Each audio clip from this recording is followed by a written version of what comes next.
रामराम मित्रांनो, मी प्रवीण तुकाराम गोटे. मी एक शेतकरी आहे वाशिम जिल्ह्यातील तोंडगाव या गावाचा. आमच्या तोंडगाव गावाला एक बुर्जी धरणाहून चंद्रभागा नावाची नदी आहे. तर या नदीवर 4 वर्षे झाले कोल्हापुरी बंधारे झालेले आहेत. 4-5 वर्षे झालेले आहेत. तर हे कोल्हापुरी बंधारे दरवर्षी ऑक्टोबर महिन्यामध्ये व नोव्हेंबर महिन्यामध्ये याचे गेट बंद करतात. गेट बंद करता वेळेस या गेट बंद करताना हे गेट बरोबर व्यवस्थित बंद करत नाहीत. मी गेल्या वर्षीही मी त्याची तक्रार केली होती की साहेब आपण हे गेट व्यवस्थित बंद करत जा, कारण आपण बंधारे जे बांधले आहेत ते पाणी साठवायसाठी बांधलेले आहेत. पाणी साठवून राहिलं पाहिजे, आपल्या भागात ते पाणी राहिलं पाहिजे, जमा राहिलं पाहिजे, त्याच्यासाठी हे बंधारे बांधलेले आहेत. यावर्षीही ऑक्टोबर महिन्यात पाणी चालू होता. ऑक्टोबर महिन्यात शेवट हे बंधारे हे गेट टाकलेले आहेत. हे गेट तुम्हाला व्हिडिओमध्ये दिसत आहेत.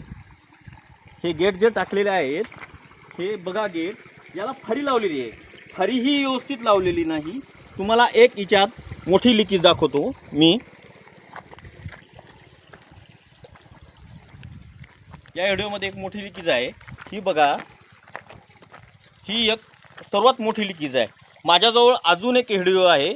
तुम्हाला या व्हिडिओच्या शेवटमध्ये तो व्हिडिओ दिसेल की ही आता पाणी कमी झालं म्हणून थोडी लिकेज कमी झालेली आहे. पण मी वारंवार याची तक्रार, याचे जे इंजिनियर आहेत राजू इंगळे म्हणून आहेत, त्यांना वारंवार तक्रार केली, वारंवार फोन केले.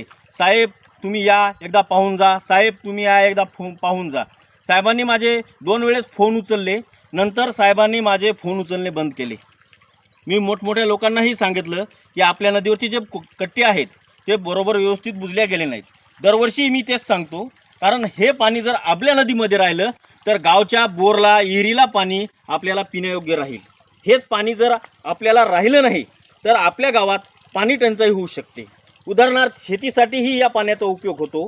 जलसिंचन सर्व हरभरा, तूर, गहू या पाण्यावर भिजते. हेच जर पाणी राहिलं नाही, गावात आणि शेतीला पुरेसं पाणी राहणार नाही. मी याची तक्रार वारंवार केली. राजू इंगळे साहेब यांना फोन केला, त्यांनी माझा फोन उचलला नाही. धन्यवाद.